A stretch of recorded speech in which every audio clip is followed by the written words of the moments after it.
자, 이어서 조세부담의 전가와 귀착 들어가겠습니다. 자, 제가 앞서서 편의점 사례 한번 말씀드린 적 있어요. 자, 정부가 편의점을 운영하는 A씨한테 부가세를 내라고 조세 의무를 내립니다. 자, 그러면 법적으로는 이 부가세는 누가 내야 됩니까? A씨가 내야 돼요. 법적으로는 A씨가 내야 되는 세금인데 실제로는 손님인 B씨가 요 부가세를 내게 된다라고 했죠. 자, 왜냐하면 B씨가요. 자, 1,100원짜리 콜라를 한 캔 사 먹으면 그중에 1,000원은 순수한 콜라 값이지만 나머지 100원은 부가세라고 했습니다. 자, 그러면 B씨가 콜라를 한 캔 사 먹으면서 1,100원을 내면은 A씨가 요 부가세 100원을 받아서 이거를 국가에 납부만 하는 겁니다. 그래서 겉으로 보기에는 A씨가 부가세 100원을 납부하는 것으로 보이지만 실질적으로 이 부가세를 부담하는 사람은 B씨라고 했어요. 이해하시죠? B씨가 콜라를 사 먹으면서 낸 부가세 100원을 A씨가 받아다가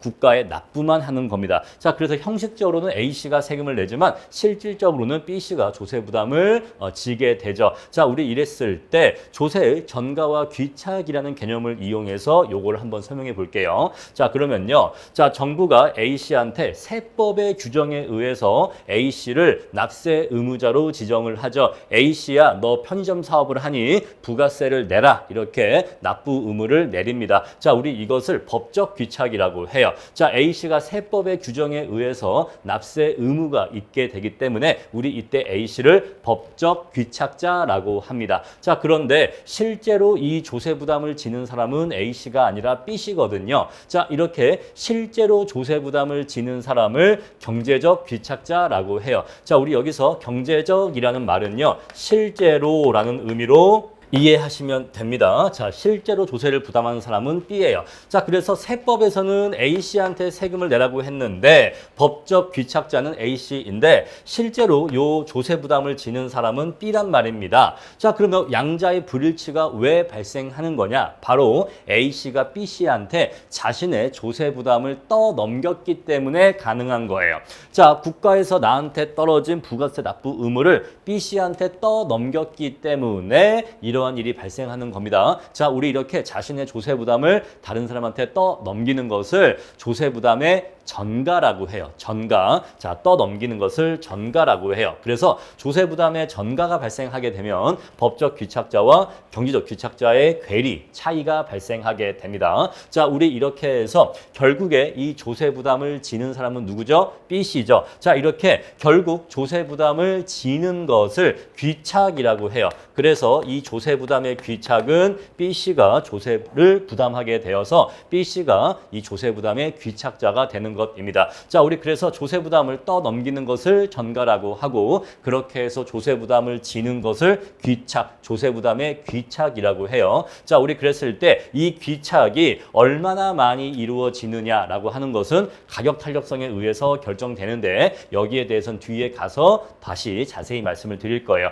자, 일단은 조세 전가에 대해서 먼저 조금 더 설명을 드리겠습니다. 자, 우리 조세 부담의 전가는요, 그 유형을 크게 세 가지로 나눌 수가 있어요. 자, 우리가 하나의 사례를 한번 들어봅시다. 자, 국가가 어떤 기업에게 조세 부담을 내렸다라고 해볼게요. 자, 정부가 요 기업한테 생산자니까 기업이겠죠? 자, 기업에게 어떠한 종류의 세금을 내렸다라고 해볼게요. 자, 이랬을 때 이 기업이 이 조세 부담을 자신에게 떨어진 이 조세 부담을 다른 경제 주체한테 떠넘기는 유형은 총 두 가지가 있습니다. 자, 첫 번째가 바로 이 생산 요소 납품업자한테 떠넘기는 거예요. 만약에 이 생산자가 제빵 회사라고 할게요. 자, 얘는 빵을 만드는 회사예요. 자, 빵을 만드는 회사면 이 회사로 생산 요소를 공급하는 밀가루 회사가 있겠죠? 자, 만약에 밀가루 회사가 요 빵 회사로 밀가루를 납품한다. 그러면 이 생산자가 빵을 만들어서 소비자에게 빵을 판다. 이렇게 한번 상황을 전제해 볼게요. 자, 그랬을 때 요 기업이 후전한다라고 하는 거는요. 밀가루 납품업자한테 너희들 혹시 소식 들었어? 어떤 소식이요? 나라에서 우리 기업한테 우리 회사에 세금 나온 거 봤어? 그래서 우리 지금 기업에 부담이 지금 생겼거든. 조세 부담이 생겼거든. 그래서 너희들이 앞으로 만약에 이 조세 부담이 1천만 원이라고 해볼게요. 1천만 원. 자, 그러면 너희들이 앞으로 밀가루를 납품할 때 말이야. 납품 대금을 1천만 원어치 인하해 줬으면 좋겠어. 자, 우리 기업에 떨어진 이 조세 부담을 너희들 받지? 그러니까 너희들도 앞으로 밀가루 납품할 때 만약에 니네가 1억을 받았다면 1억에서 1,000만 원 빼서 9천만 원의 밀가루를 납품해. 이렇게 해서 생산 요소 공급자에게 떠넘기는 것을 후전이라고 하는 거예요. 이게 하청업체나 또는 생산 요소 공급자한테 떠넘기는 것을 후전이라고 합니다. 이해하시겠죠? 자, 자신의 조세 부담 1,000만 원을 생산 요소 공급자, 밀가루 납품업자에게 떠넘겨서 앞으로 너희들 밀가루 납품할 때 납품 대금에서 1,000만 원 낮춰서 이렇게 밀가루 납품해 이렇게 하는 거예요. 이해하시겠죠? 자, 반대로 소비자한테도 전가할 수가 있어요. 그때는요, 소비자들한테 최근에 정부에서 우리 빵 회사에 조세를 떨어뜨려서 조세 부담이 생겨서 부득이하게 빵 가격을 인상할 수밖에 없었습니다. 이렇게 해서 빵 가격을 인상해서 이 1,000만 원의 조세 부담을 소비자한테 전가하는 것을 전전이라고 해요. 자, 우리 얘는 뒤로 백이란 뜻이고 얘는 앞으로란 뜻인데, 자, 보시면요. 우리가 일반적으로 뭔가 생산을 할 때는 생산의 흐름이라고 하는 게 생산 요소를 공급받아서 물건을 만들고 이걸 소비자한테 공급하는 게 이게 생산의 흐름이잖아요. 그래서 생산의 흐름에 맞게 다음 단계로 조세 부담을 전가, 떠넘기는 것을 전전이라고 해요. 자, 여기 앞에 있는 전은 앞전자고요. 뒤에 있는 전은 조세 부담에 전가할 때 전이에요. 그래서 앞으로 전가시킨다라는 뜻입니다. 자, 우리 그래서 생산의 흐름과 일치하는 방향으로 다음 단계로 조세 부담을 전가시킬 때 우리 이것을 전전이라고 하는 거예요. 자, 우리 생산의 흐름에 역행하는 방향으로 조세 부담을 전가시키면 우리 이것을 후전이라고 하는 겁니다. 어렵지 않죠? 자, 다음에 세 번째가 있는데, 자, 이 세 번째는 다른 사람한테 떠넘기는 게 아니에요. 이 세 번째 소전은요, 요건 스스로 이 조세 부담을 지는 건데, 요 앞에 있는 소자는요, 소멸시키다의 소예요. 소멸시키다의 소. 자, 그래서 국가에서 조세에 1,000만 원이 떨어지면요, 이 생산자 스스로 이 조세 부담을 떠안는 건데 어떻게 떠안냐면 경영 합리화를 해요. 경영 합리화 또는 경영 효율화를 합니다. 그래서 이면지를 더 아껴 쓴다거나 불필요한 뭐 전등을 끈다거나 이렇게 해서 어떻게든 그 회사 자체적으로 경영 효율화를 통해서 생산 비용을 1,000만 원어치를 절감하는 거예요. 그러면 그 누구한테도 이러한 조세 부담을 떠넘기지 않고도 스스로 이 조세 부담을 소화할 수가 있는데, 자, 이렇게 해서 만약에 조세 부담이 1,000만 원 생겼어요. 원래의 생산비가 1억이라 합시다. 원래의 생산비가 1억인데 이 상태에서 조세 부담이 1,000만 원 생겼어요. 그런데 방금 제가 말씀드린 것처럼 뭐 이면지도 다시 더 쓰고 불필요한 전기 전등 끄고 에어컨도 줄이고 뭐 이렇게 해서 생산 비용을 절감했다고 해볼게요. 자, 그러면 생산 비용을 얘를 9천만 원으로 절감하게 되면 세금 1천만 원을 합쳐도 종전과 동일하게 총 생산 비용은 1억이 되죠. 자, 이런 식으로 해서 조세 부담을 없애버리는 것을 소전이라고 하는 거예요. 소전은 엄밀하게 얘기하면 누구한테 떠넘기는 게 아니라 기업 스스로 그 조세 부담을 소멸시키는 것, 없애는 것을 소전이라고 하는데 시험엔 잘 나오지 않아요. 시험에는요, 대부분 요 후전이 시험에 나오게 됩니다. 자, 왜 후전이 시험에 나오느냐? 왜냐하면은 후전 중에서 아주 특이한 게 있기 때문이죠. 자, 밑에 보시면 보충 설명에 조세의 자본화라고 나와 있습니다. 자, 바로 그게 아주 특이한 후전의 현상 중에 하나예요.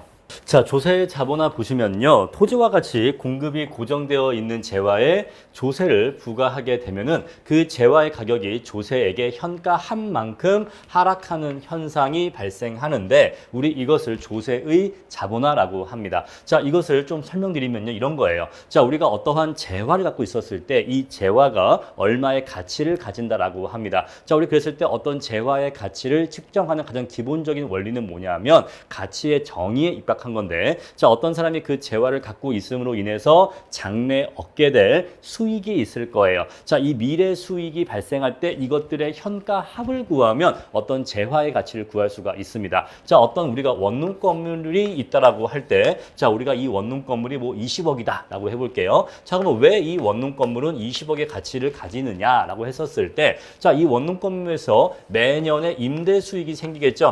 자, 이 매년의 임대 수익이 이 원룸 건물의 원룸의 내용연수 동안 발생할 건데 만약에 이 원룸의 내용연수가 40년이라고 한다면 40년 동안 매년의 임대 수익이 발생하게 될 거예요. 자, 이것들의 현가 합을 구하면 바로 그것이 원룸의 가치가 되는 겁니다. 자, 우리 이러한 원리에 의해서 어떠한 토지가 있으면 이 토지에도 이 토지를 갖고 있음으로 인해서 매년의 수익이 발생할 거예요. 자, 우리가 토지를 빌려주면 받는 수익이 토지 임대료인데 우리 이것을 지대라고 하고 영어로는 렌트라고 해요. 자, 만약에 어떤 토지가 있었을 때 이 토지로부터 매년 A1의 렌트 수익이 발생한다라고 해볼게요. 자, 그런데 토지의 경우에는요. 토지는 그 내용 연수가 무한합니다. 자, 우리가 이러한 건물의 경우에는 몇십 년이 지나면 건물이 노후화되고 건물이 없어지지만 감가상각이 되지만 토지의 경우에는 내용 연수가 무한하다고 봐요. 우리 이것을 토지의 영속성이라고 하는데 토지의 내용 연수는 무한이라고 봅니다. 자, 따라서 우리가 어떤 토지를 갖고 있으면 이 토지에서 매년의 A1의 수익을 얼마 동안 얻을 수 있다? 영원히, 무한히 얻을 수 있다 이 얘기예요.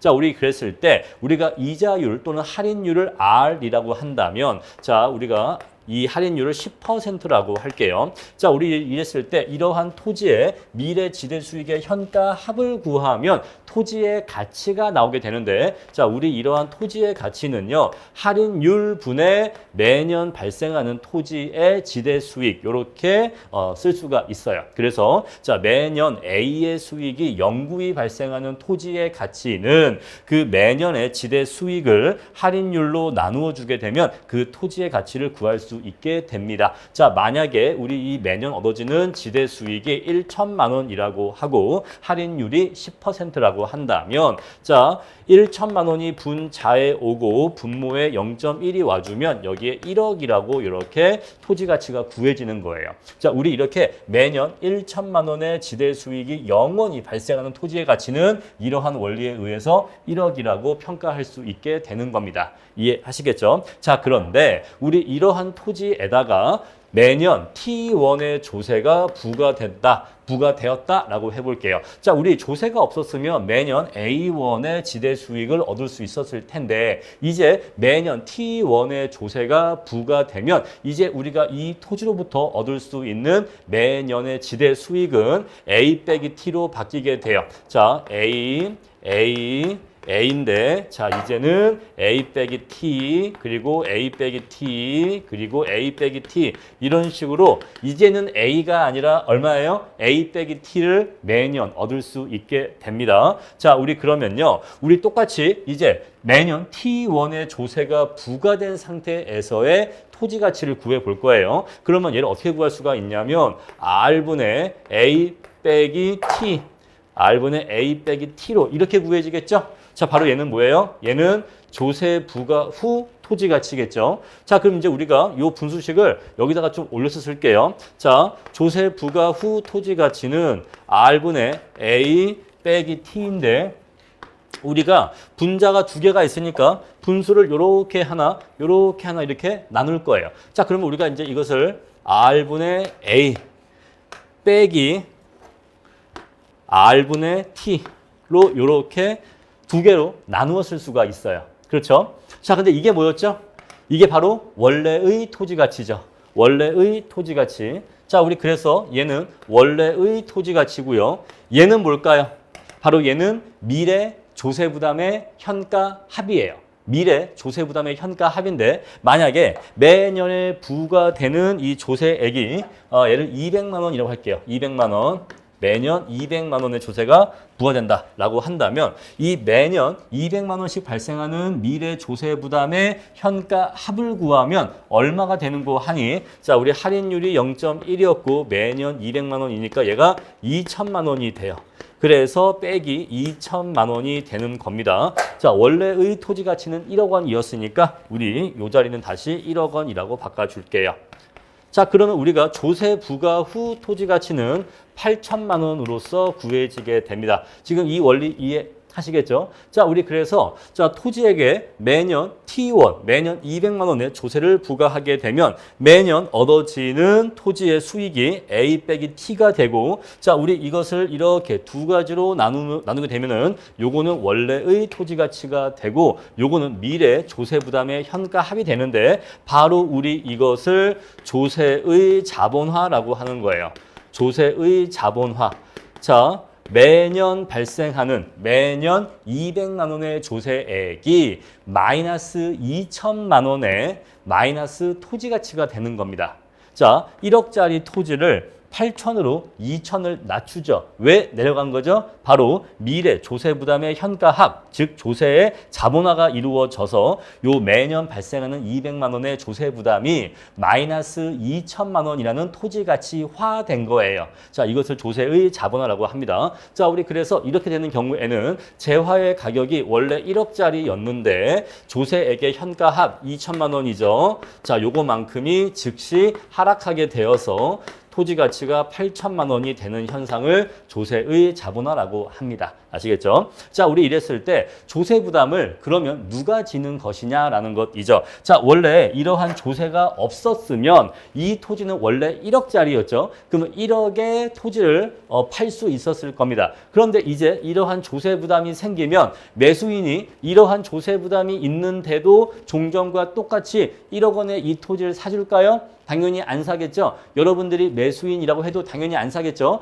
그거는 이러한 조세 부담이 없었을 때 얘기고 이제는 이러한 조세 부담이 생겼으니까 매수인은 똑같이 1억을 내려 하지 않겠죠. 왜? 내가 이 토지를 사고 나면 이제는 내가 매년 200만 원씩의 이러한 조세를 내야 되기 때문에 이제 매수인은 1억 원에는 이 토지를 사지 않을 거예요. 그럼 매수인은 이제 이 토지를 얼마에 살 거냐? 8천에 사게 될 겁니다. 자, 바로 이 조세액의 현가 한 만큼 낮아진 가격으로 매수인은 사게 될 거예요. 자, 그럼 잘 보세요. 자, A씨가 매도인이고요. B씨가 매수인입니다. 자, 그럼 이제 A씨가 B씨한테 뭘 넘기죠? 토지를 넘깁니다. 토지가 넘어가요. 그럼 B씨는 A씨한테 8천만 원을 내겠죠. 자, 그럼 이제 B씨가 새로운 토지 주인이 된 다음에 매년 200만 원씩의 세금을 내는 건 누구예요? 이제는 새로운 토지 주인인 B씨가 매년의 토지 세금을 내겠죠. 자, 그러면 형식적으로 또는 법적으로는 B씨가 세금을 낸 것 같지만 실질적으로 B씨가 앞으로 영원히 납부할 매년에 200만 원의 조세 부담은 실질적으로 누가 지는 거예요? 토지 가치를 2천만 원 낮춰서 싸게 판 매도자인 A씨가 사실은 이 조세 부담을 지는 거예요. 그렇죠? 미래의 조세 부담의 현가 합이 총 2천만 원이기 때문에 A씨가 그 조세 부담을 지고 토지 가격을 2천만 원을 낮춰서 8천만 원을 판 겁니다. 그래서 B씨는 형식적으로는 자, 매년 세금을 내는 것 같지만 실제로 이 매년 내는 200만 원의 조세 부담은 애초에 토지 가치를 2천만 원을 낮춰서 판 A씨가 부담하는 거예요. 자, 그래서 토지를 판 사람이 오히려 조세 부담을 지기 때문에 이것은 후전의 유형이 되는 거예요. 토지는 이렇게 넘어갔는데 조세 부담은 거꾸로 판 사람이 지기 때문에 우리 이것을 후전의 한 유형이라고 하는 겁니다. 아시겠죠? 자, 그래서 조세의 자본화 현상은 극단적인 후전의 한 유형이다. 이렇게 내용을 정리하시면 되겠습니다. 잠깐 지울게요.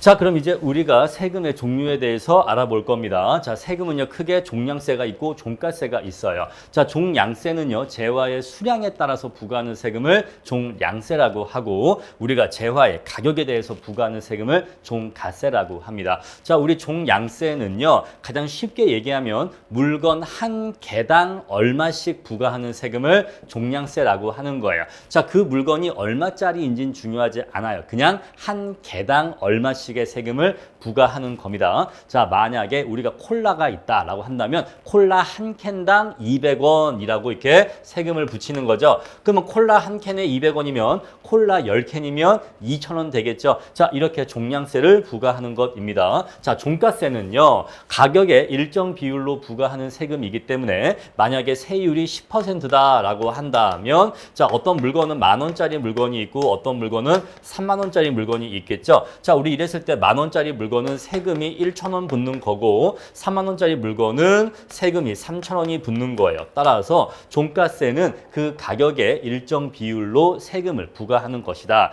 자, 그러면 시험에는 둘 중에 어떤 게 나오느냐? 시험에는 종량세가 나옵니다. 99%의 비율로 종량세가 나오기 때문에 앞으로 제가 설명을 드릴 때 종가세와 종량세를 모두 설명을 드릴 건데 여러분들이 공부하실 때는 종량세 위주로 공부를 하시면 돼요. 종가세에 대한 이야기는 그런 내용이 있다 정도만 보고 넘어가시면 됩니다. 자, 종량세는 물건 한 개당 얼마씩의 세금을 부과하는 거다. 요거를 꼭 기억해 주세요. 자, 그럼 먼저 생산자에게 종량세를 부과하는 경우를 볼게요. 자, 생산자한테 너 물건 만들 때 말이야. 물건 하나 만들 때마다 물건 한 개당 T1의 종량세를 내라고 하면은 자, 생산자가 만약에 500원짜리 물건을 만들었어요. 그런데 물건 한 개당 100원만큼의 종량세를 내라라고 해요. 자, 그러면 물건 한 개의 가격은 이제 얼마가 될까요? 600원이 되는 거겠죠? 자, 종전에는 500원만 받아도 물건을 팔 의향이 있었는데 이제는 물건 한 개당 100원씩의 종량세가 붙기 때문에 이제는 물건 한 개당 600원을 받아야지만 물건을 팔 수 있게 되는 겁니다. 왜냐하면 600원에 팔아도 그중에서 100원을 국가에 세금으로 내고 나면 실제로 생산자가 받게 되는 돈은 500밖에 안 되거든요. 그래야지만 종전과 똑같은 500을 받을 수 있게 되는 거예요. 따라서 우리 이 경우에 공급곡선은 단위당 조세액 T1만큼 여기서는 100원이겠죠. 자, 그것만큼 상방으로 올라가게 돼요. 요거 이해하시겠죠? 자, 생산자는 종전에 조세가 없었던 상태의 공급곡선에서 단위당 T1의 종량세가 부과되면 물건 한 개당 T1의 조세 부담이 생기기 때문에 공급곡선은 T1만큼 위로 올라가게 됩니다. 자, 그러면 이렇게 원래 이 점이었는데 요 점으로 100원만큼 위로 올라갔다라고 하면요. 요 점에서 판매한다고 해도 100원의 세금을 내고 나면 원래의 가격을 받게 되는 것이라서 S곡선은 S 플러스 T로 T만큼 위로 올라간다. 요거 기억해 주세요. 다음에 두 번째 생산자에게 종가세를 부과하면 S곡선이 어떻게 변화하는지를 볼게요. 자, 우리가 생산자에게 세율 T%로 종가세를 부과하는 경우에는 자, 우리 원래의 수준에서 각각의 가격이 있었겠죠? 만약에 얘를 100원이라고 하고 얘를 200원, 얘를 300원, 얘를 400원이라고 하면은 자, 재화의 가격이 100원일 때에는 세율이 10%라고 한다면 세금이 얼마 붙죠? 10원 붙겠죠. 세금이 10원 붙고요. 자, 200원일 때는 세금이 20원 붙겠죠. 300원일 때는 30원 붙겠죠. 400원일 때는 40원 붙겠죠. 그래서 종가세의 경우에는 자, 원래 얼마짜리였냐에 따라서 여기에 붙는 세금의 크기가 달라져요. 그래서 재화의 가격이 비싸질수록 더욱더 많은 세금이 붙기 때문에 요 세금의 길이가 더 길어지게 됩니다. 따라서 뒤로 갈수록 재화의 가격이 비싸질수록 여기에 붙는 세금액도 더 커지게 되기 때문에 우리 이 경우에는 공급곡선이 회전 이동을 하게 돼요. 우리 이것을 회전 이동이라고 합니다. 회전 이동. 자, 그래서 원래 S였던 공급곡선이 S 곱하기 1 플러스 T가 되는 거예요. 자, 세율이 곱해진 것만큼 비싸지게 되는 겁니다. 자, 우리 앞에서 종량세를 부과할 때는요. S곡선의 기울기 변했나요? 아니요. 기울기는 변하지 않았어요. 자, 이때는 기울기는 변하지 않았습니다. 기울기는 유지가 되면서 그대로 위로만 그냥 올라간 거거든요. 근데 지금 이 경우에는요. S곡선의 기울기 자체가 변화하게 돼요. 우리 그래서 이것을 회전 이동이라고 합니다. 우리 얘를요 평행 이동이라고 하죠. 평행, 기울기는 유지하면서 이동하기 때문에 얘는 평행 이동이라고 하는데 위아래로 평행 이동하는 건데 얘는 기울기가 바뀌면서 회전 이동을 하게 돼요. 원래 이랬는데 요렇게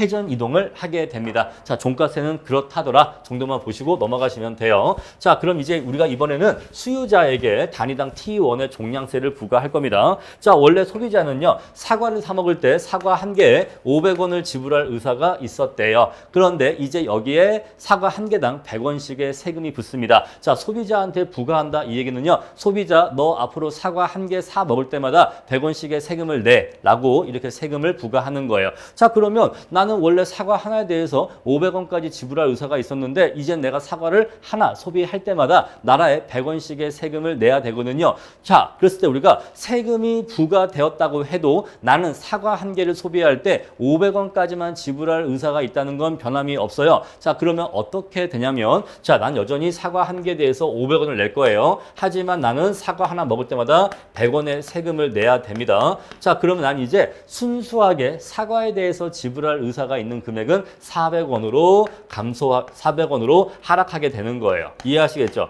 자, 그래서 이렇게 되는 경우에는 순수하게 사과에 대해서 지불할 의사가 있는 금액은 500원에서 조세액을 뺀 것만큼 400원으로 하락하게 돼요. 그래서 나는 400원의 사과값과 100원의 조세를 합쳐서 여전히 사과 한 개를 소비할 때 500원까지 지불할 의사가 있는 거거든요. 이 로직 이해하시겠죠? 자, 우리 그래서 수요 곡선은요, 단위당 T1만큼 아래로 하방 이동합니다. 마찬가지로 기울기는 변하지 않아요. 기울기 변하지 않고 수요 곡선은 T1만큼 하방으로 이동하게 됩니다. 따라서 D였던 수요 곡선은 D 빼기 T로 이렇게 바뀌게 되는 거죠. 자, 그럼 이제 마찬가지로 자, 수요자에게 T%로 종가세를 부과했다고 할게요. 자, 그러면 원래 여기에 있었는데 여기다가 T만큼 세금을 낸다고 하면 그 세금을 제외하고 나머지 금액까지만 지불할 의사가 있기 때문에 수요 고수는 이렇게 하방으로 회전 이동하게 되는데, 종가세를 부과하면 공급 곡선과 수요 곡선이 회전 이동하는구나. 그 정도만 보시면 되고 그 외에는 넘어가시면 돼요. 왜? 안 나오기 때문에 그래요. 자, 시험에는 종가세가 아니라 종량세가 나오기 때문에 종량세가 이렇게 위아래로 단위당 T1만큼 위아래로 평행 이동한다. 이것만 기억하시면 되고 종가세를 부과하면 회전 이동한다. 그것만 기억하시면 됩니다. 자, 그럼 이제 우리가 완전 경쟁 시장에서 종량세를 부과하면 어떻게 되는지 그 효과에 대해서 그래프를 통해서 분석을 해 볼 겁니다. 자, 그래프 보시면요, 먼저 생산자에게 단위당 T1의 종량세가 부과되었대요. 자, 그럼 이제 우리 S곡선이 T1만큼 상방으로 이동하게 돼요. 자, 기울기 그대로 유지하면서 T1만큼만 위로 올라가게 됩니다. 자, 우리 이 단위당 조세액을 그냥 100원이라고 할게요. 자, 그러면 종전의 균형점은 여기 2.2였는데 이렇게 공급자, 생산자에게 단위당 100원의 종량세가 부과되면 S곡선이 100만큼 위로 올라가면서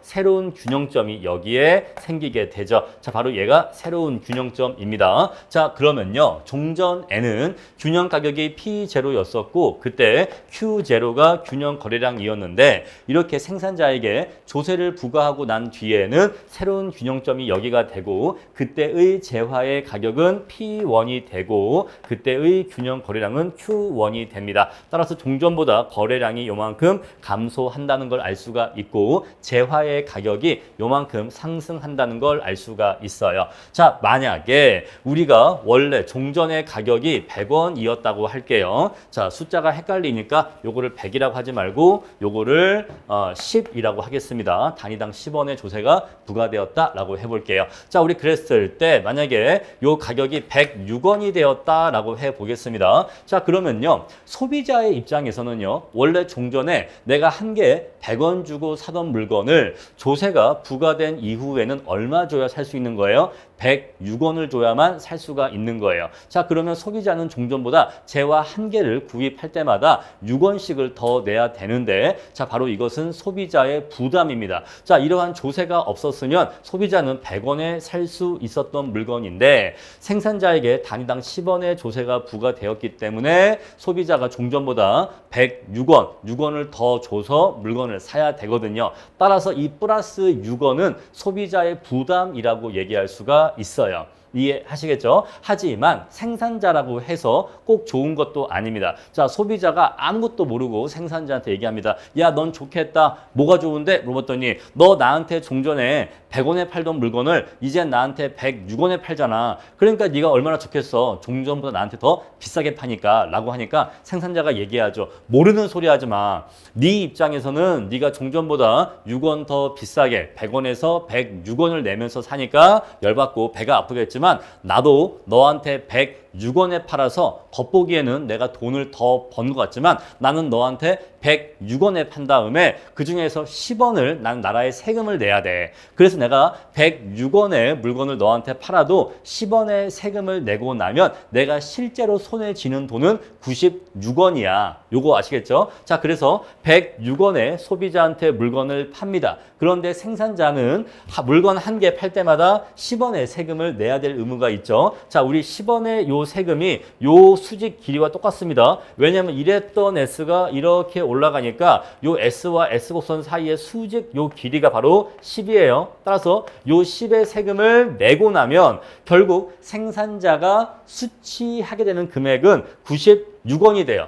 96원이 됩니다. 이해하시겠습니까? 자, 그래서 생산자의 입장에서는요, 종전에 한 개에 100원 받고 팔던 물건을 이제는 조세부가 후에는 하나에 96원을 받고 파는 셈이 되는 거예요. 자, 그러면 생산자는 얼마, 물건 한 개마다 얼마씩을 조세를 부담하죠? 4원씩의 조세를 부담하는 겁니다. 자, 소비자는 물건 한 개당 6원의 세금을 부담하고요. 생산자는 물건 한 개당 4원의 세금을 부담하는 거예요. 여러분, 조세 부담은요, 이렇게 구하시면 됩니다. 자, 단위당 조세액이 있다라고 할게요. 자, 우리 얘를 그냥 10이라고 하겠습니다. 자, 그럼 이 중에서 소비자 부담이 얼마고 생산자 부담이 얼마냐를 구할 때요. 이렇게 구하시면 돼요. 자, 원래 물건의 가격이 100이었다라고 해볼게요. 근데 물건의 가격이 106원이 되었다라고 해보겠습니다. 자, 그러면 소비자는요, 종전보다 물건의 가격이 얼마가 올랐죠? 6이 올랐죠? 바로 이 플러스 6이 소비자 부담이에요. 플러스 6이 소비자 부담입니다. 소비자가 물건 한 개당 6원의 조세 부담을 지게 되는 거예요. 그러면 자, 전체 조세액은 10인데 소비자가 6원을 지면 생산자가 지는 거는요, 나머지 4원이에요. 그러면 나머지 4원은 당연히 생산자 부담이 되는 겁니다. 어렵지 않죠? 자, 만약에 우리가 원래 가격이 100원이었습니다. 근데 단위당 조세액 10원을 부과했어요. 그랬더니 재화의 가격이 얼마로 올라가냐면 얘가 108원으로 올라갔다라고 해볼게요. 자, 그러면 재화가 얼마 비싸진 거죠? 8원이 비싸진 거죠? 그러면요, 이 플러스 8원이 누구 부담이에요? 소비자 부담이에요. 그럼 생산자 부담은요, 나머지 2원이 생산자 부담인 겁니다.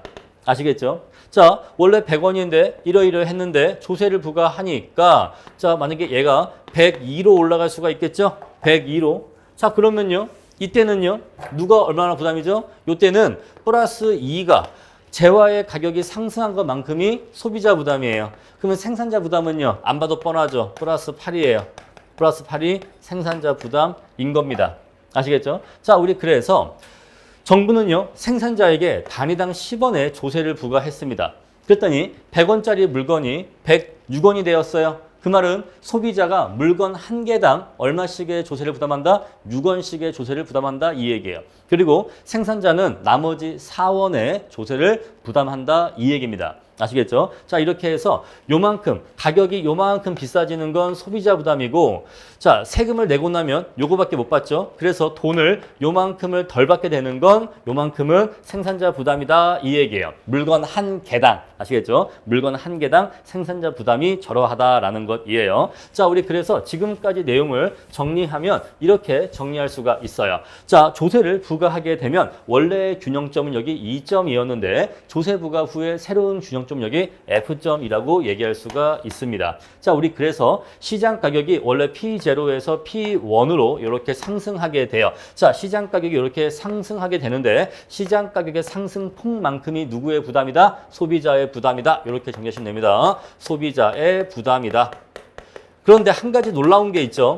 어떤 놀라운 사실이 있냐면 지금 우리 조세를 정부가 누구한테 부과했죠? 생산자에게 조세를 부과했습니다. 자, 생산자에게 너 물건 팔 때마다 한 개당 10원씩의 세금을 내라고 해서 생산자에게 조세를 부과했는데 실제로 이 조세 부담을 지는 사람은 생산자만 지지를 않죠. 소비자도 그 조세 부담의 일부를 집니다. 자, 이런 일이 왜 발생할까요? 자, 법적 귀착자가 누구예요? 생산자죠. 정부가 생산자에게 너 물건 한 개 팔 때마다 10원씩의 세금을 내라고 했는데 실제로 저 10원의 세금은 생산자가 4원을 내고 생산자가 4원을 내고 소비자가 6원을 내요. 이것이 왜 가능해지냐면 생산자가 소비자에게 자신의 조세 부담의 일부를 전가했기 때문에 그런 거예요. 앞에서 말씀드린 것처럼 조세 부담을 다른 사람한테 떠넘겼기 때문에 이러한 일이 발생하는 겁니다. 그런데 생산자가 소비자한테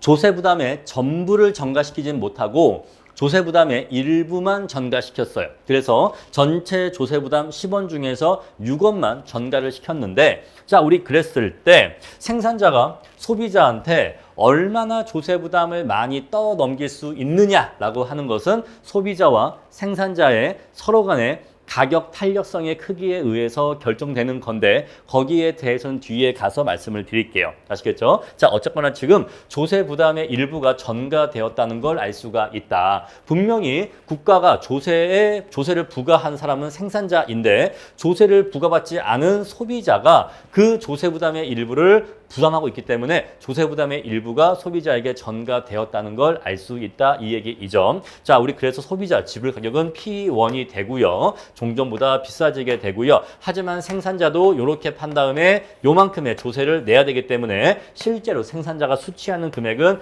P1-로 역시 종전보다 내려가게 됩니다. 아시겠죠? 자, 이러한 균형점의 변화 살펴주시고요. 자, 그럼 이제 우리가 조세 부과로 인해서 소비자 잉여와 생산자 잉여가 각각 어떻게 변하는지 볼게요. 자, 종전에 소비자 잉여가 원래 얼마였었습니까? 조세 부과 전에 완전 경쟁 시장 하에서 원래 소비자 잉여가 요 삼각형 사이즈였겠죠. 자, 이게 원래 소비자 잉여입니다. 그런데 이제 조세가 부과되고 나면 이제 소비자는 어디에서 거래를 하죠? 바로 요 새로운 균형점 여기에서 거래를 하게 됩니다. 요만큼의 수량을 요만큼의 가격으로 거래를 하게 돼요. 자, 그럼 이제 소비자의 입장에서 자, 요만큼의 수량을 요만큼의 가격으로 거래할 때 요만큼의 수량을 소비할 때 얻는 총 편익의 크기가 얼마죠? 수요곡선 하방 면적인 이만큼의 총 편익을 얻죠. 그런데 이만큼의 총 편익을 얻기 위해서 소비자가 지불하는 금액은 요 사각형 면적이기 때문에 자, 왜냐면 P1의 가격으로 Q1만큼을 구입하기 때문에 요 사각형 면적을 지워주게 되면 여기가 이렇게 지워지겠죠. 자, 그러면 여기 위에 삼각형만 남게 돼요. 원래 완전 경쟁 시장에서의 소비자 잉여는 요 삼각형 사이즈였거든요. 따라서 A와 C, 여기 A 부분의 사각형과 여기 C 부분의 삼각형 면적이 없어졌다는 걸 알 수가 있죠. 그래서 소비자 잉여는 마이너스 A 플러스 C예요. A와 C의 면적만큼이 없어졌습니다. 자, 그럼 이제 우리가 생산자 잉여 한번 구해보죠. 자, 원래 완전 경쟁 시장에서 생산자 잉여는요. 자, 요만큼의 사이즈였었을 겁니다. 요렇게.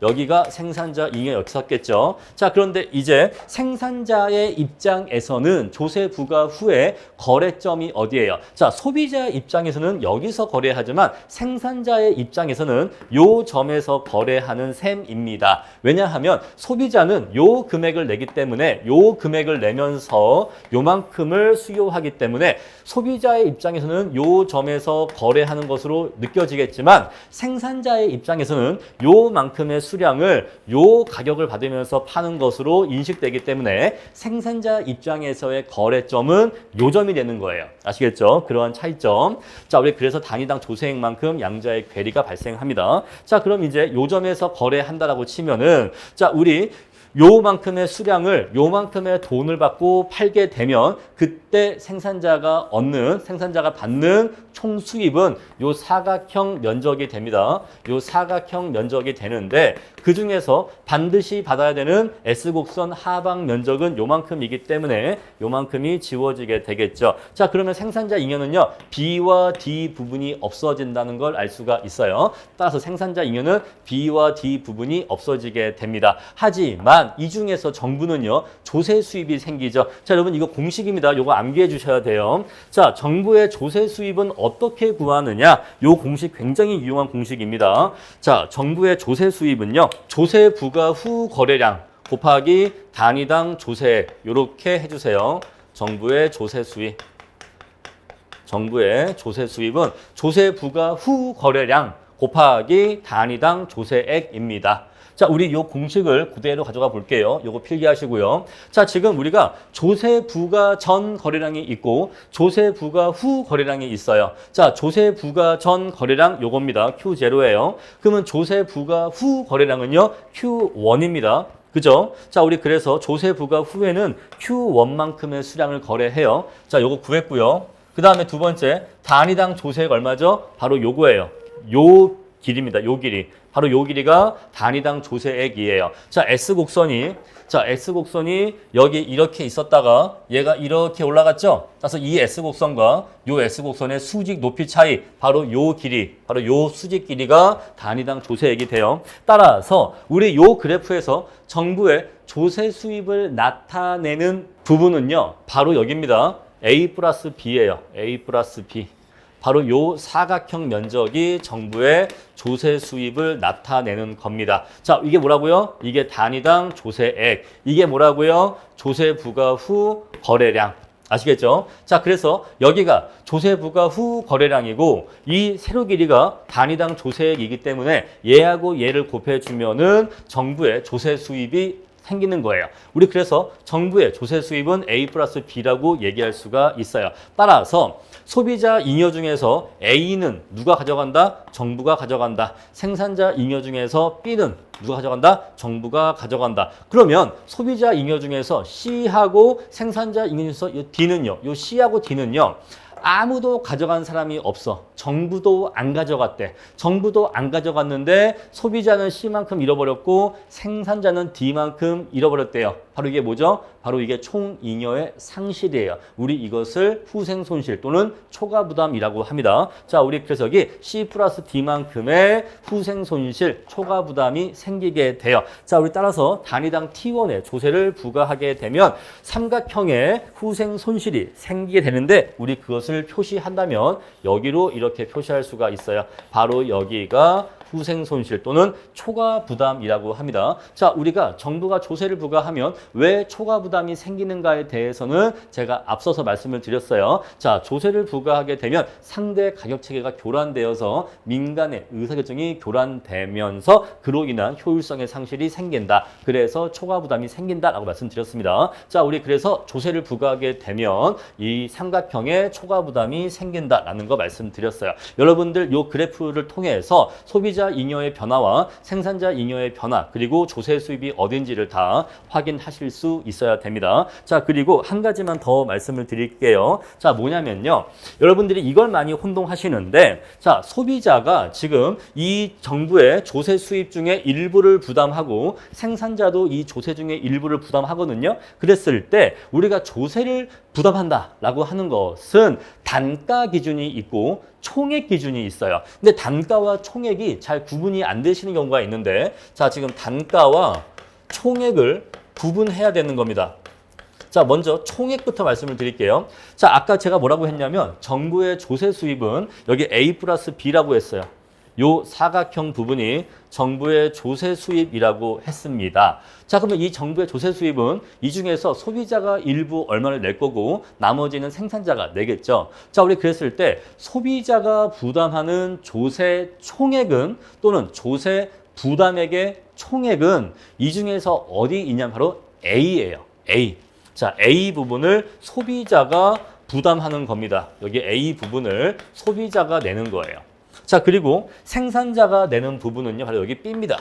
여기 B 부분을 생산자가 부담하는 부분인 거예요. 만약에 이 사각형의 면적이 얘가 100이라고 할게요. 자, 면적이 100이에요. 그러면 100이라는 조세 수입 중에서 소비자가 낸 게 얼마다? 아까 우리 여기 숫자가 얼마였죠? 여기 숫자가 6이었고 요 길이가 6이었고 요 길이가 4였잖아요. 자, 그러면 요 길이를 우리가 10이라고 합시다. 자, 그러면 10 곱하기 10이니까 전체 면적은 100이 나왔죠. 자, 그랬을 때 소비자가 내는 조세액의 크기는 60을 내는 거고요. 생산자가 내는 조세액의 크기는 40을 내는 거예요. 그래서 전체 100이라고 하는 전체 조세 수입은 그중에서 소비자가 60을 내고 생산자가 40을 내는 거죠.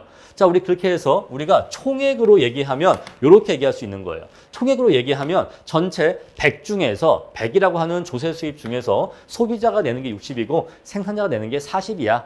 이렇게 얘기할 수가 있고 우리 그래프 상에서는 소비자가 내는 60을 요 위에 A 부분의 면적이라고 얘기할 수가 있고 생산자가 내는 40을 요 밑에 B 부분의 면적이라고 얘기할 수가 있는 거예요. 자, 그럼 이제 단가 기준으로 얘기를 합시다. 단가 기준으로. 자, 물건 한 개를 팔 때마다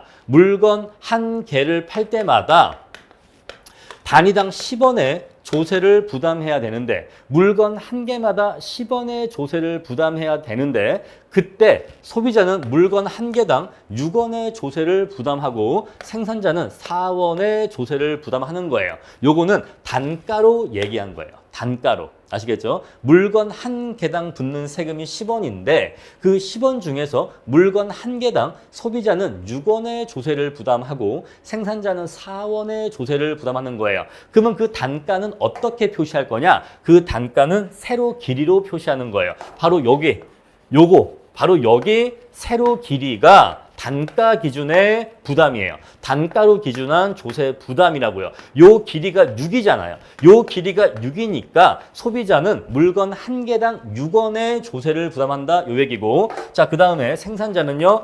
요 길이가 4잖아요. 요 길이가 4. 요 길이가 4니까 생산자는 물건 한 개당 4원의 조세를 부담한다. 이렇게 얘기하면 요거는 단가 기준으로 얘기한 거예요. 아시겠죠? 우리 그래서 조세 부담은 단가 기준이 있고 총액 기준이 있는데 단가에다가 곱하기 조세 부과 후 수량, 조세 부과 후 거래량만 곱해주면 그건 바로 총액이 돼요. 그래서 우리 여기서 조세 부과 후 거래량이 10이잖아요. 10이기 때문에 6 곱하기 10을 해주면 60이 나오는 거고 4 곱하기 10을 하면 40이 나오는 거예요. 그러니까 여러분들이 이걸 혼동하시면 안 됩니다. 자, 우리 그래서 이 중에서 이 전체 사각형은 정부의 전체 조세 수입인데 이 중에서 소비자가 내는 부분은 요 위의 사각형이고 생산자가 내는 부분은 바로 요 아래 사각형이다라는 거 요거를 꼭 기억을 해 주세요. 자, 그럼 우리가 지금까지 앞에서 어떤 내용 공부했냐면 정부가 생산자에게만 조세를 부과해도 그 조세 부담의 일부는 소비자에게 전가가 된다라고 공부를 했어요.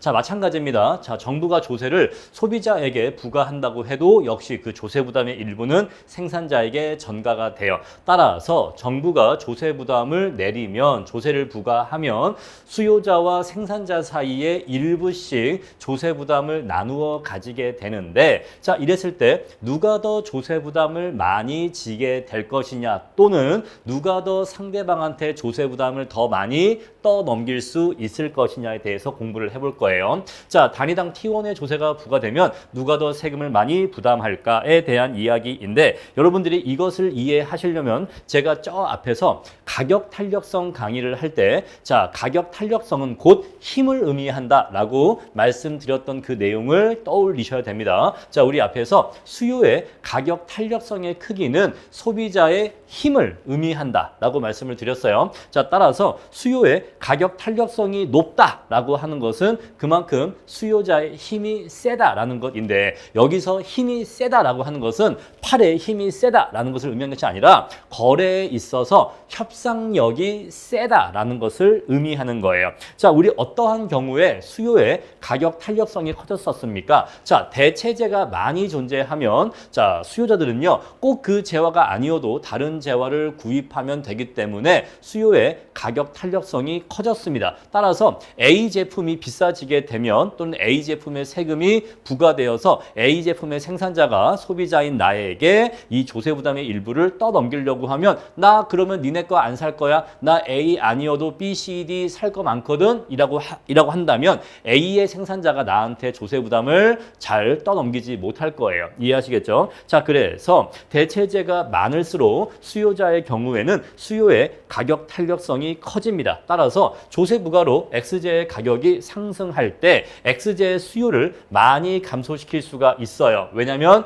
우리 A제 말고도 여기 X제네요. X제 말고도 다른 재화를 살 게 많기 때문에 X제의 조세를 부담할 이유가 없어요. 여러분 우리 옛날에 가수 B가 태양을 피하는 방법이라는 노래를 본 적이 있는데 이걸 조금 다르게 얘기하면 저는 여러분께 조세를 피하는 방법에 대해서 말씀드리고 싶어요. 자, 조세를 피하는 방법. 자, 국가가 수요자 또는 공급자에게 세금을 부과할 때 이 조세를 어떻게 하면 안 낼 수가 있는지 그 방법에 대해서 말씀드리겠습니다. 자, 우리 앞에서 조세 수입은 어떻게 구해졌죠?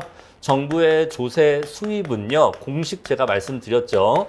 조세 부과 후 거래량 곱하기 단위당 조세액입니다. 자, 우리 그랬을 때 단위당 조세액은 누가 결정하는 거예요? 요거는 정부가 결정하는 거죠. 자, 요거는 정부가 결정하는 거예요. 요거는 수요자나 공급자가 전혀 어떻게 개입할 여지가 없습니다. 그런데 조세 부과 후 거래량은요, 이거는 수요자나 공급자가 결정할 수 있는 거예요. 요거는 수요자나 공급자가 결정할 수 있는 겁니다. 자, 만약에 우리가 맥주에 대해서 맥주 한 병당 1,000원의 세금이 부과되었다라고 해볼게요. 자, 나는 이 맥주에 대한 세금을 한 푼도 안 내고 싶어요. 자, 맥주 한 병당 1,000원의 세금이 부과되었지만 나는 이 맥주세를 한 푼도 내고 싶지 않습니다. 방법이 있습니까? 네, 방법이 있습니다. 어떤 방법이 있죠? 맥주를요, 단 한 병도 안 사 먹으면 돼요. 자, 맥주 한 병당 1,000원의 세금이 분다면서요. 그러면은 내가 그런 세금이 붙고 난 후에 내가 그 맥주를 단 한 병도 사 먹지 않으면 나는 맥주세를 한 푼도 내지 않습니다. 왜 그런 거죠? 조세 부과 후 거래량이 0이 돼 버리면 아무리 많은 세금을 부과한다고 해도 정부의 조세 수입은 0이 될 수밖에 없어요. 심지어 맥주 한 병당 10억 원의 세금을 부과한다고 해도 내가 그 맥주를 한 병도 안 사 마시면 정부의 맥주세 수입은 0원이 되는 겁니다. 나는 맥주세를 한 푼도 내지 않게 되는 거예요. 이해하시겠죠? 자, 그러면 한 푼도 안 내는 건 좀 너무 극단적이고 내가 맥주 세금을 적게 내고 싶어요. 그러면요, 맥주를 조금만 소비하면 돼요. 자, 내가 맥주를 원래 요만큼 소비하고 있었어요. 근데 맥주에 대한 세금이 부과된 이후로 나의 소비량이 요만큼 감소할 수 있겠죠? 자, Q1으로 감소할 수 있겠죠? 자, 아니면요, Q2로 굉장히 많이 감소할 수도 있을 거예요. 자, 그러면 이 사람은 세금을 내겠죠. 그리고 이 사람도 세금을 내겠죠. 자, 얘를 A라고 하고, 얘를 A라고 하고 얘를 B라고 할게요. 자, 그러면 누가 더 맥주세를 많이 낼까요? 당연히 A씨가 더 많이 내요. 왜 그럴까요? B씨보다는 A씨가 맥주의 소비량이 요만큼이 더 많거든요. 자, 맥주세는요, 맥주의 소비량에 따라서 조세 부과 후 거래량에 따라서 부과되는 세금이에요. 따라서 내가 맥주의 소비량을 대폭 줄일 수 있다면 나는 맥주에 대한 세금을 거의 안 낼 수가 있어요. 지금 원리 이해하시겠죠? 자, 따라서 소비자가 있는데 그 소비자의 가격 탄력성이 크대요. 그러면 소비자는요, 꼭 그 재화가 아니어도 다른 재화를 소비하면 된다는 거죠. 그래서 어떤 X제가 있는데 그 X제의 조세가 부과됐어요. 그럼 이제 나는 X제를 소비할 때마다 세금을 내야 되거든요. 근데 이 세금이 내기 싫어. 그럼 어떻게 하면 이 세금을 피할 수 있다? X제를 안 사고 대신 다른 재화를 사면 돼요. X제를 안 산다, 이 말은 X제에 대한 수요량을 대폭 감소시킨다라는 것을 의미하겠죠. 그래서 이런 경우에는 수요자가 이 X제에 대한 조세 부담을 거의 지지 않게 됩니다. 아시겠죠? 자, 요거는요, 생산자도 마찬가지예요. 따라서 수요자의 힘은요, 수요의 가격 탄력성이 나타내고요. 생산자의 힘은요, 생산자의 협상력은요, 공급의 가격 탄력성이 나타냅니다. 따라서 수요자와 생산자 간의 조세의 부담을 누가 더 많이 지고 누가 더 많이 떠넘길 수 있냐라고 하는 것은 서로 간의 힘이 누가 더 세냐에 의해서 결정돼요. 그래서 수요자의 힘과 즉 공급자의 힘, 이 두 가지 힘이 협상 과정에서 힘겨루기를 해서 힘이 더 센 쪽이 조세를 덜 부담하고요. 힘이 더 약한 쪽이 조세를 더 많이 부담합니다. 그런데 수요자의 힘은 수요의 가격 탄력성이기 때문에 입실론이라고 쓸 수가 있고, 공급자의 힘은 공급의 가격 탄력성이기 때문에 에타라고 쓸 수가 있어요. 따라서 입실론의 크기와 에타의 크기의 상대적인 크기에 의해서 누가 더 조세 부담을 많이 질 것이냐가 결정된다는 거죠. 그래서 힘이 센 사람일수록 조세 부담을 덜 지게 되기 때문에 우리 이러한 관계를 수식으로 정리하면 이렇게 정리할 수가 있어요. 자, 수요자의 부담분의 공급자의 부담은 에타분의 입실론이라고 정의할 수가 있습니다. 자, 우리가 만약 한번 숫자를 넣어 볼게요. 자, 우리가 입실론을 3이라고 하고 에타를 2라고 할게요. 자, 그러면 상대적으로 수요자가 공급자에 비해서 더 힘이 센 상황인 걸 알 수가 있죠. 자, 우리 이랬을 때 수요자가 조세에 얼마를 부담하냐면 전체 이 조세의 부담의 크기 중에서 자, 5분의 2죠. 자, 전체 중에서 5분의 2는 수요자가 부담을 하고 5분의 3은 공급자가 부담을 해요. 자, 보시면 아시겠지만 자, 지금 수요자와 공급자 사이의 조세 부담의 크기가 자, 힘이 센 쪽이 덜 부담하고 힘이 약한 쪽이 더 부담한다는 것을 아실 수 있을 거예요. 자, 이런 식으로 해서 수요자와 공급자 사이에 서로의 힘의 차이에 의해서 힘이 더 센 쪽이 조세 부담을 덜 지고 힘이 약한 쪽이 조세 부담을 덜 지는데, 그것을 공식으로 정리하면 공식을 이렇게 정리할 수가 있어요. 자, 여러분들이 처음에 이 공식을 암기하실 때 많이 헷갈려 하시고 실수하시는 포인트가 뭐냐면 자, 수요자의 부담 비율에서 요 분자에 수요자의 입실론이 아니라 공급자의 에타가 온다라는 게 차이점이에요. 아시겠죠? 요 부분을 혼동하시면 안 됩니다. 서로의 것이 분자 자리에 온다라는 거 이거 헷갈려 하시면 안 돼요. 자, 그럼 이제 우리가 이 얘기를 그래프를 통해서 한번 분석을 해볼게요. 자, 이 그래프는 외울 게 아니고 아, 정말 그렇구나라고 하는 것을 그래프를 통해서 눈으로 확인하라는 의도입니다. 자, 지금 보시면요. 수요가 탄력적인 경우라고 나와 있고 여기는 수요가 비탄력적인 경우로 나와 있는데 자, 여기에서 왼쪽 그래프와 오른쪽 그래프의 S곡선은 똑같습니다. S곡선은 완벽하게 제가 똑같이 그렸어요. 컨트롤 C, 컨트롤 V로 했기 때문에 완벽하게 똑같이 그렸습니다. 자, 그런데 우리가 수요 곡선 보시면요. 얘가 있고 얘가 있는데 얘가 조금 더 급경사고요. 얘가 좀 더 완경사예요. 상대적으로 그렇죠. 그래서 얘가 완경사고 얘가 급경사인 거 비교할 수가 있는데 자, 수요 곡선이 완경사이다라고 하는 것은요. 입실론이 크다라는 걸 의미해요. 자, 수요 곡선이 급경사이면요. 입실론이 작다라는 걸 의미하죠. 자, 따라서 여기에서 이 파란색 사각형 면적이 수요자가 부담하는 조세의 크기를 얘기하는데 요 파란색 음영의 크기와 여기에서의 파란색 음영의 크기를 비교하니까 어때요? 수요자가 힘이 셀 때는 수요자가 조세를 덜 부담하고 수요자가 힘이 약할 때는 조세를 더 많이 부담한다는 거 확인하실 수가 있죠. 그거 보시라고 지금 그래프를 넣어드린 겁니다. 자, 우리 그리고요. 자, 공급이 탄력적인 경우가 있고 비탄력적인 경우가 있어요. 자, 마찬가지로 수요 곡선은 똑같이 컨트롤 C, 컨트롤 V 했습니다. 자, 우리 그랬을 때 탄력적이기 때문에 S가 얘는 완만하고요. 얘는 급경사입니다. 자, 완만하기 때문에 에타가 크다라는 걸 알 수가 있고 급경사니까 에타가 작다는 거 알 수가 있죠. 따라서 자, 공급이 탄력적인 경우에 에타가 큰 경우에 생산자의 힘이 센 경우에는 공급자가 부담하는 조세 부담이 작은데 자, 비탄력적인 경우에는 힘이 약할 때는 조세를 상대적으로 더 많이 부담한다라고 하는 것을 확인하실 수가 있을 겁니다. 자, 이렇게 해서 내용 정리하시면 되고요. 자, 그 다음에 극단적인 경우를 한번 볼게요. 자, 제가 수요자와 공급자의 힘, 수요자와 공급자의 힘의 크기에 의해서 조세 부담의 크기가 결정된다라고 했는데 만약에 한쪽이 힘이 무한히 세다라고 해볼게요.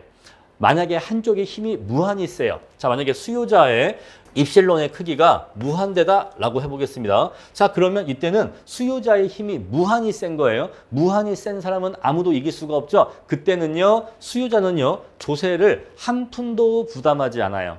이때는 모두 공급자가 조세를 부담하게 됩니다. 수요의 가격 탄력성, 입실론이 무한대인 경우에는 수요자의 힘이 무한히 세요. 무한히 세기 때문에 공급자가 절대 이길 수가 없어. 따라서 수요자는 이때 조세 부담을 한 푼도 지지 않아요. 이때는 모든 조세 부담은 전부 다 공급자가 부담하게 됩니다. 아시겠죠? 그럼 마찬가지로 공급자의 가격 탄력성인 에타가 무한대예요. 자, 에타가 무한대야 라고 한다면 이때는 공급자가 무한히 센 거죠. 그럼 이때는요, 모든 조세 부담은 수요자가 부담하게 돼요. 아시겠죠? 자, 이렇게 기억해 주시고요. 자, and. 자, 이번에는요, 수요자가요, 완전 약자예요. 완전 약자. 이거는요, 입실론이 0이란 얘기예요. 수요 곡선이 수직선이란 얘기예요. 자, 이 얘기는요, 입실론이 0이란 얘기고, 수요 곡선이 수직선이라는 얘기예요. 자, 이때는요, 수요자가 완전 약자예요. 힘이 하나도 없는 거예요. 이때는요, 모든 조세 부담을 수요자가 져요. 이때는 모든 조세 부담을 수요자가 집니다. 완전 약자인 사람이 모든 조세 부담을 지는 거예요. 완전 강자일 때는 단 한 푼의 조세 부담도 지지 않아요. 그런데 완전 약자일 때는 모든 조세 부담을 다 집니다. 아시겠죠? 자, 이번에는요, 공급자가 완전 약자예요. 자, 에타가 0이에요. 이 말은요, S곡선이 수직선이라는 얘기예요. 자, 그러면요, 모든 조세 부담은 공급자가 지어요. 따라서 공급자가 완전 약자일 때는 모든 조세 부담을 다 자기가 져요. 자, 공급자가 완전 강자일 때는 자기는 조세 부담을 한 푼도 지지 않아요. 여러분, 이거 헷갈릴 수 있지만 사실은 되게 단순한 겁니다. 내가 완전 강자면 나는 조세를 한 푼도 부담하지 않아. 요것만 기억하시면 되고, and 내가 완전 약자면 나는 모든 조세 부담을 다 져. 요것만 기억하시면 돼. 아시겠죠? 자, 그래서 이 일반적인 원리로만 이해하시면 되는 겁니다. 자, 그래서 수요자와 공급자 사이에 누가 더 조세 부담을 많이 질 것이냐라고 하는 것은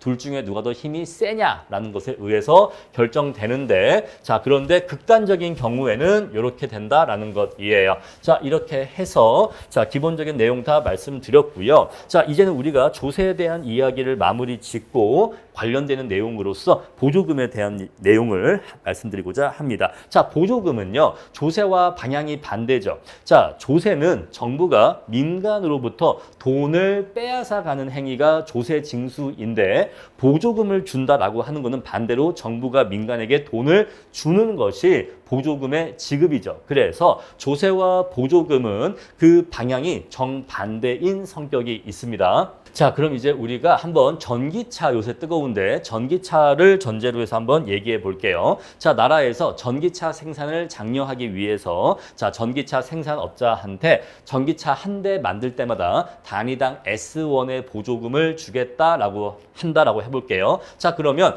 생산자에게 단위당 S1의 보조금을 지급하면 왜 우리가 보조금을 S라고 하냐면, 자, 우리 조세는 텍스이기 때문에 보통 T라고 쓰는데 보조금은 영어로 서브사이드예요. 그래서 보조금은 우리가 이니셜로 S를 보통 많이 씁니다. 자, 이렇게 생산자에게 단위당 S1의 보조금을 주게 되면 S곡선은 S1만큼 하방으로 이동하게 돼요. 자, 우리 보조금 지급 전 공급곡선, 보조금 지급 후 공급곡선. 자, 기울기는 유지하면서 단위당 보조금 S1만큼 아래로 내려오게 되는 거죠. 자, 그러면 종전의 균형점은 요 점이었고, 종전의 균형 가격과 종전의 균형 거래량은 여기였는데, 자, 보조금 지급 후에는 공급곡선이 아래로 내려오기 때문에 새로운 균형점이 바로 요 점이 됩니다. 바로 요 점이 새로운 균형점이 되면서 새로운 요 재화의 가격은 P1이 되고, 그때의 균형 거래량은 Q1이 돼요. 자, 보조금을 지급하니까 종전보다 전기차의 가격이 싸지고 전기차의 거래량이 증가한다는 것을 아실 수가 있을 거예요. 자, 직관적으로 쉽게 이해가 되시죠? 자, 그러면 소비자는요, 종전에는 P0의 가격을 지불하고서 전기차를 샀는데, 이제는 보조금 지급 후에는 P1의 가격만 내고도 전기차를 살 수 있게 됐습니다. 자, 그러면 P0와 P1의 요 차이만큼은 바로 소비자의 이익이 된다는 것을 아실 수 있을 거예요. 자, 만약에 전기차가 5천만 원이라고 할게요. 자, 그리고 단위당 보조금은 200만 원을 지급했다라고 해보겠습니다. 자, 우리 그랬을 때 만약에 차의 가격이 4,900만 원으로 이렇게 내려갔다라고 해볼게요. 자, 그러면 차 가격이 100만 원이 내려갔잖아요. 저 100만 원 내려간 것만큼이 누구의 이익이에요? 바로 저게 소비자의 이익이다라는 것이에요. 아시겠죠? 자, 그런데요, 생산자는요, 생산자 너 원래 5천에 팔던 차를 나한테 4,900에 팔면 너 손해 아니야? 생산자가 에이 아니야. 손해는 아니야. 왜냐하면 나는 너한테 4,900에 팔지만 너한테 4,900에 판 다음에 나는 국가로부터 200만큼의 보조금을 받거든. 200만큼의 보조금을 받거든. 그러면 내가 실질적으로 너한테 차 한 대 팔면서 버는 돈은 5,100이 돼. 실질적으로 내가 받는 돈은 5,100이거든. 요거 이해하시겠죠? 따라서 종전에 차 한 대에 5,000 받고 팔던 차를 이제는 5,100을 받고 팔기 때문에 우리 요만큼은 생산자의 이익이라는 걸 알 수가 있으실 거예요. 아시겠죠? 자, 그래서 우리가 여기에서도 뭘 알 수가 있냐면 국가가 보조금은 누구에게 지급을 했죠? 자동차 생산 회사, 생산자에게 지급을 했죠. 그런데 이 보조금의 혜택은 역시 소비자도 그 보조금의 혜택의 일부를 같이 향유합니다. 따라서 조세를 부과하건 보조금을 지급하건 누구한테 지급하거나 부과하냐 이거는 전혀 중요하지가 않아. 아무런 차이가 없으니까 아무런 차이가 없고 결국 소비자와 생산자 사이에 조세 부담도 각각 일부씩 나누어지게 되고 보조금의 혜택도 소비자와 생산자 사이에 나누어서 그 혜택을 누리게 됩니다. 자, 이렇게 해서 소비자의 이익이 요만큼이고 생산자의 이익이 요만큼이라는 거 아실 수가 있을 거예요.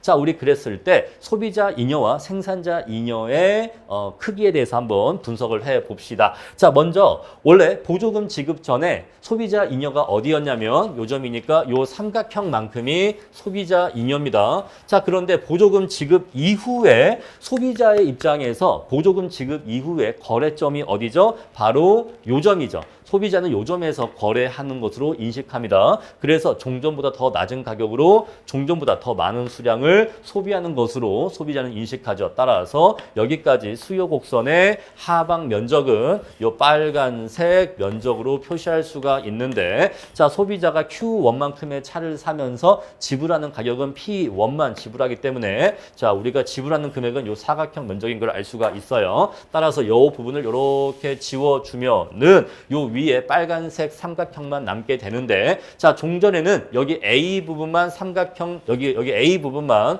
소비자 잉여였는데 이제는 여기 B 부분까지 소비자 잉여가 되죠. 따라서 소비자 잉여는 B 부분만큼이 증가하게 됩니다. 요거 이해하시겠죠? 오케이. 자, 다음에 이제 생산자 잉여 볼 거예요. 생산자 잉여. 자, 생산자 잉여는요. 종전에 얼마였냐면 자, 종전에 요점에서 여기가 생산자 잉여였습니다. 자, 근데 생산자의 입장에서는 보조금 지급 후에는 요 점에서 거래하는 것으로 인식을 할 거예요. 차 한 대 팔 때마다 5,100씩 받으면서 Q1개의 수량을 판매하는 것으로 인식할 겁니다. 자, 그러면 판매업자가 받는 판매 수입은 요 빨간색 사각형 면적이라고 얘기할 수가 있어요. 요걸 지워야겠네. 오케이. 자, 요렇게 빨간색 사각형 면적인데 자, 그랬을 때 생산자가 요만큼의 수량을 공급할 때 받아야 하는 최소 금액은 공급 곡선의 하방 면적인데 공급 곡선의 하방 면적은요. 자, 여기로 이렇게 지울 수가 있어요. 공급 곡선의 하방 면적 이렇게 지워지겠죠. 자, 그러면 종전에 생산자 잉여가 여기였는데 생산자 잉여가 여기 A 부분이 요만큼이죠. 자, 요만큼의 생산자 잉여가 추가로 생겼다는 걸 알 수가 있습니다. 자, 따라서 생산자 잉여는 플러스 A라는 걸 알 수가 있어요. 오케이. 자, 그런 다음에 이제 정부의 보조금 지출이 얼마인가를 볼게요. 자, 정부는 보조금을 얼마나 지출하는가? 자, 그런데 놀랍게도 정부의 보조금 지출액은 우리가 앞에서 공부했던 정부의 조세 수입과 구하는 공식이 똑같습니다. 자, 정부의 보조금 지출은요. 정부의 보조금 지출은요. 보조금 지급 후 거래량 곱하기 단위당 보조금액. 자, 어때요? 자, 우리가 앞에서 공부했던 정부의 조세 수입 구하는 공식과 거의 차이가 없죠. 자, 그래서 정부가 지급하는 보조금의 총 크기는 보조금 지급 후 거래량 곱하기 단위당 보조금이라서 자, 여기서 구해보면요. 보조금 지급 후 거래량 이거죠. 따라서 요 길이가 보조금 지급 후 거래량입니다. 그리고 단위당 보조금은요, 요거죠. 요 수직길이죠. 따라서 요 사각형 면적이 정부의 보조금 지출액이란 걸 알 수가 있어요. 따라서 정부의 보조금 지출액은 A 플러스 B 플러스 C라는 걸 알 수가 있는데 이거는 정부가 돈을 쓴 거니까 마이너스 A 플러스 B 플러스 C라는 걸 알 수가 있습니다. 그렇죠. 자, 따라서 정부가 A, B, C만큼의 돈을 썼는데 그 중에서 A는 생산자가 가져갔고요. 그 중에서 B는 소비자가 가져갔습니다. 자, 그러면 소비자도 생산자도 가져가지 않은 요 C는 뭐죠? 정부가 돈을 썼는데 C도 돈을 썼는데 얘는 아무도 가져가지 않았어요. 바로 이게 후생손실이에요. 후생손실. 후생손실 또는 초과부담이 C만큼이 생겨요. 자, 우리 그래서 이 부분의 C 부분의 면적, 바로 여기가 후생 손실 또는 초과 부담이 되는 겁니다. 자, 우리 앞에서 조세를 부과하는 경우에도 삼각형의 후생 손실이 생긴다는 거 공부했죠. 그런데 마찬가지로 보조금을 지급하는 경우에도 삼각형의 후생 손실이 생깁니다. 그래서 정부가 개입하게 되면 자, 효율적이었던 시장에 정부가 조세로 개입을 하던 보조금으로 개입을 하건 어쨌거나 정부가 조세나 보조금으로 개입을 하면 이 효율성이 깨지게 되면서 후생 손실이 생긴다라는 것이에요. 자, 경제학을 맨 처음 공부하시는 분들의 직관적인 느낌으로는 아니 선생님 이해가 안 갑니다. 왜냐하면 조세는 안 좋은 거니까 조세는 나쁜 거니까 조세를 부과하면 초과 부담 생긴다는 건 이해하겠습니다. 그런데 보조금은 좋은 거잖아요. 보조금은 좋은 건데 왜 보조금을 지급하는 경우에도 조세와 마찬가지로 후생 손실이나 초과 부담이 생기는 거죠? 자, 왜냐하면 제가 앞에서 초과 부담이란 게 왜 생기느냐를 말씀드릴 때 민간의 의사결정의 교란이 발생하기 때문에 초과 부담 생긴다고 했잖아요.